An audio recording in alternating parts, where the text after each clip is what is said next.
I, மனோ தங்கராஜ் எனும் நான் சட்டப்படி அமைக்கப்பட்ட இந்திய அரசியலமைப்பின்பால்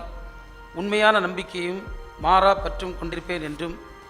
இந்திய நாட்டின் ஒப்பில்லாத முழுமுதல் ஆட்சியையும்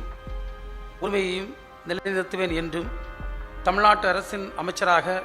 உண்மையாகவும் உளச் சான்றின்படியும் என் கடமைகளை நிறைவேற்றுவேன் என்றும் அரசியல் அமைப்பிற்கும் சட்டத்திற்கும் இணங்க அச்சமும் ஒருதலை சார்பும் இன்றி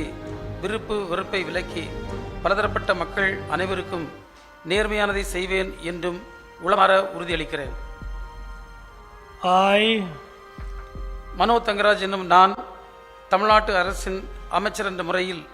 எனது கவனத்திற்குள்ளாவதும் தெரிய வருவதுமான எந்த பொருளையும் அமைச்சரின் கடமைகளை உரியவாறு நிறைவேற்ற தேவையான அளவுக்கன்றி ஒருவரிடமோ பலரிடமோ நேர்முகமாகவோ மறைமுகமாகவோ அறிவிக்கவோ வெளிப்படுத்தவோ மாட்டேன் என உளமாற உறுதி கூறுகிறேன்.